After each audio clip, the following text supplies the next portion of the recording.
Hi there. Welcome to Tech Talk Weekly. I'm Bob from Creation Station. This is our weekly show where we give you 3 or 4 or 8, like we do today, stories in the news and get you on your way in about 20 minutes. If there's a story you want us to cover, Creation Station at Broward.org comes right to us. Or we have that survey link that we put in the show notes every week. And this week, somebody submitted an anonymous one to us that way. So it's going to be fun. Sheldon, how are you feeling today? I'm feeling good. I mean, it's been a very productive morning and, Nice. productive afternoon. So let's keep it going. That is an excellent thing. Sheldon's in charge out at the South Regional Lot. You feel like you're in charge of the whole freaking library sometimes. Certain days. Yeah. But you've been doing good stuff out there in the Creation Station out there we're starting to use a lot more audiovisual people out there, right? Mm-hmm. Yeah, we are. We do have someone planned for the summer, and I plan to have maybe one person a month for the summer. That'd be good. There's going to be a lot of really good stuff. So let us get to the first one. You are not doing gene editing at South Regional, right? Not yet. Not yet. Okay. I'm going to get that CRISPR machine one of these days. Somebody's going to say yes. They're going to make a mistake and tell me yes, and it's going to be great. So scientists made mice speak, so to speak, in a way. It's weird. So here's the thing. In humans, in our genes, which are all, genes are made up of all sorts of little bits and pieces and amino acids and yada, yada, yada. There's one particular tiny bit of an amino acid that's in our genes that gives humans the ability to actually vocalize and speak. That makes us different than the rest of the great apes that did not evolve that. It's different than mimicking. It's different than what dolphins do or anything like that. So they found this one little amino acid a little while ago, and they decided to implant it into mice because, strangely, one of the reasons why they use mice a lot is mice DNA and human DNA are so close. Yeah. And the mice could speak, sort of. So they didn't automatically pick up human speech, but they picked up a different type of speech that the rest of the mice didn't understand. That's fascinating. Doesn't that sound kind of cruel also? It's like, here's the little mouse growing up and it's squeaking at its mother, and the mother doesn't understand what it's saying because it's got a totally different vocal timbre and range and all of the stuff. So that's how they proved that it was really something radically different, and it created a new language in these new mice. And I'm like, wow. So does it go into I read the highlights of it. Yep. Does it go into why they think we evolved to have that in our genes? Like what the evolution? No, they do understand that it's unique in Homo sapiens. It is not the exact same thing that Neanderthals and I'm just not even going to try with that name today. The other species. Yeah. They had a different altered gene that allowed them to speak. So we just have this NOVA1 variant that allows humans to do this. And so the next kind of level would be to see if you put this into a much more intelligent creature, dolphins, etc. Orcas. What would happen? Now, dolphins don't have the right mouth structure to really be able to vocalize like we do, and we should not be experimenting on great apes, on chimpanzees, etc. No. Don't do that. There's a whole movie series. There's a whole movie series about that. Yes, there is. Oh, man. So make sure that you're taking care of these things. And besides, just be nice, Yeah, there's a lot of research that goes into their DNA. You can go into micro DNA and kind of see what is activated in cancer. Some things are activated, some things are deactivated, and you can kind of predict what kind of cancer, or you can predict cancer without having to do some imaging. Yeah. So, I mean, there's a lot of research out there for it. Thank you for that, though. That's a great segue there, because I wanted to show this picture because this is a really cool picture of a mouse brain in action. And those blue parts are where it lights up under the new gene trying to speak. So I was like, That's really wild. That is fascinating. One of the less fascinating things, though, we've ruined the rest of the world also. So bird flu is out there everywhere, and it has now invaded Antarctica. Several different species of birds, including penguins, are now infected with this. And since penguins live in these huge mass colonies, this is a very big concern. Because if they end up spreading it to each other, you could wipe out entire colonies of tens of thousands of penguins almost overnight.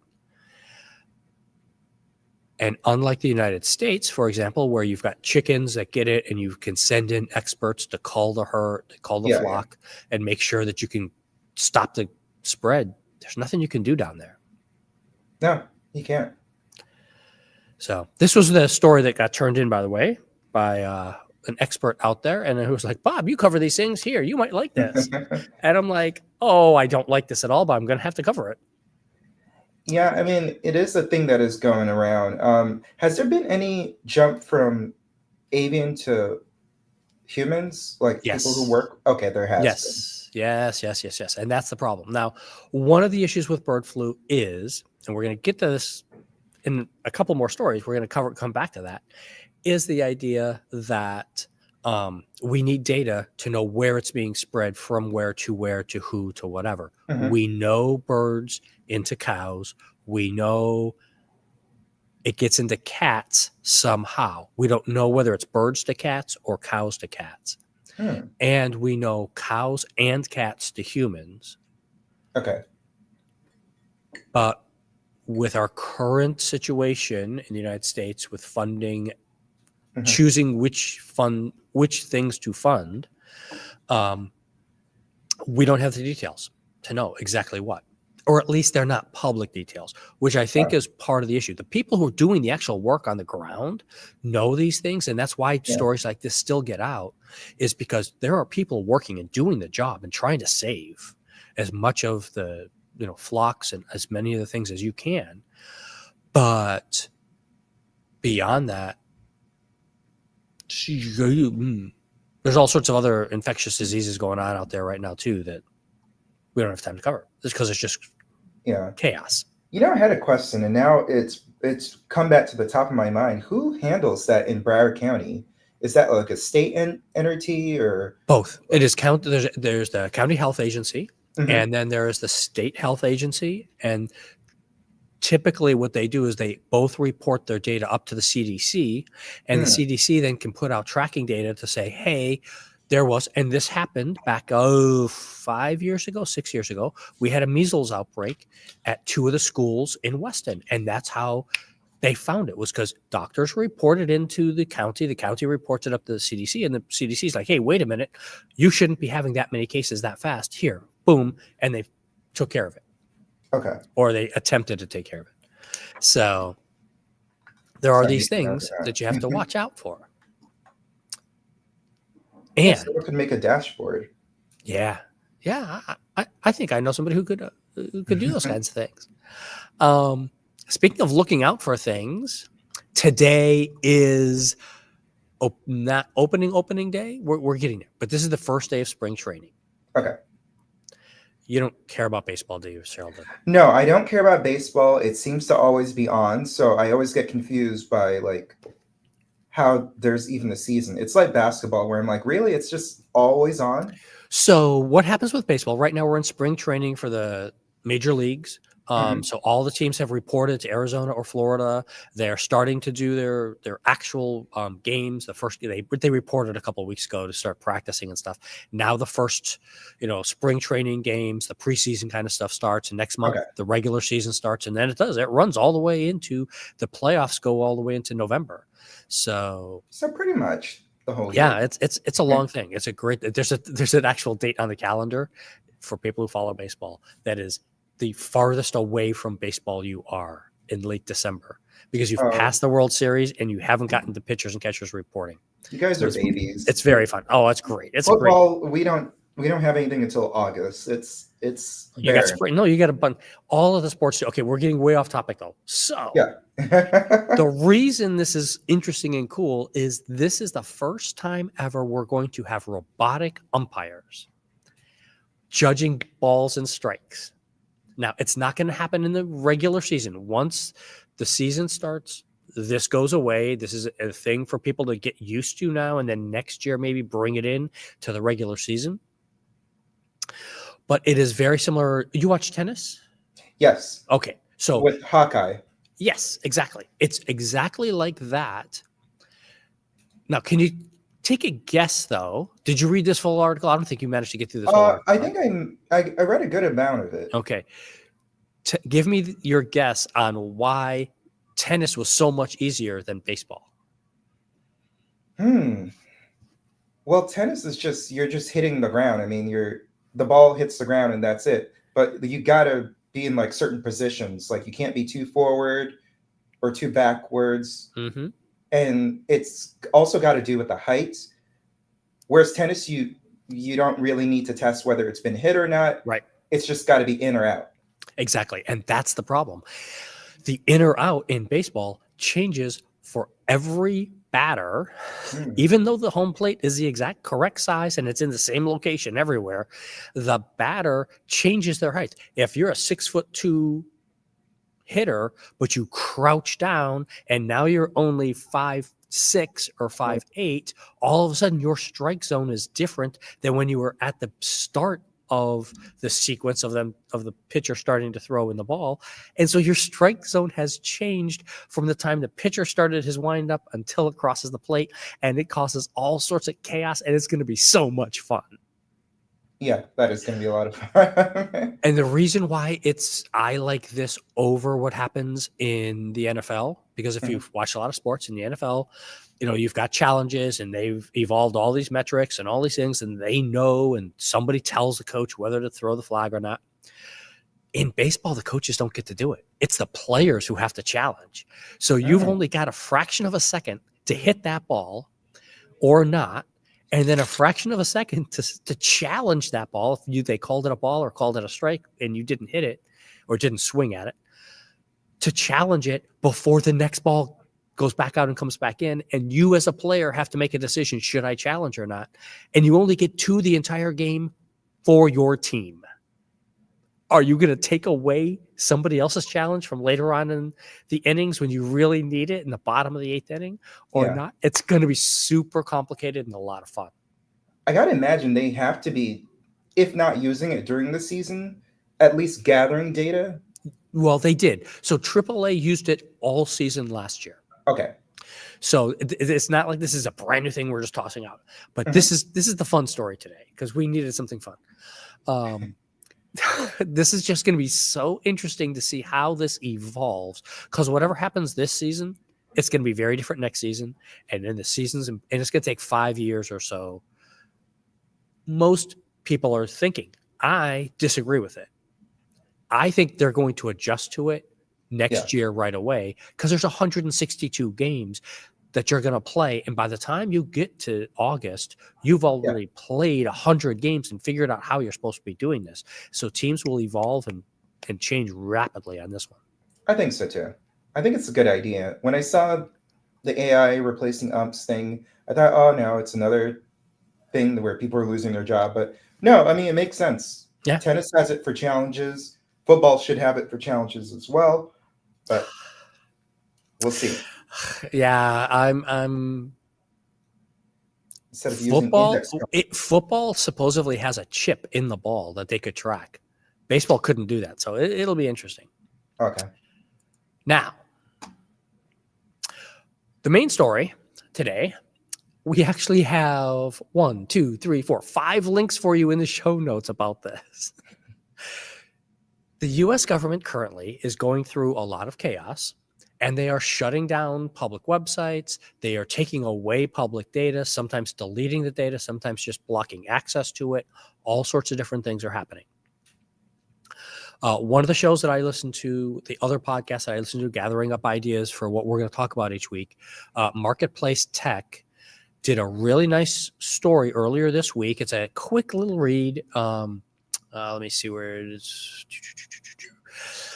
It does not say exactly the length on this one, sorry. But they have Jack Cushman, we'll get to why he's important in a moment, is the person who they interview to talk about what happens when government data disappears and where and what it should be happening with. And how are you going to be able to answer questions in the future if you don't have the data now, or if the data was taken off and then added back, and how do you prove what is what? That's fair. So there are internet backups of some stuff, if you're familiar with Internet Archive out there and things like that. But they stopped this effectively part-time in January, just before the inauguration, and they can't get everything because there's just millions of pages there to try and capture, which is what Cushman does for a living.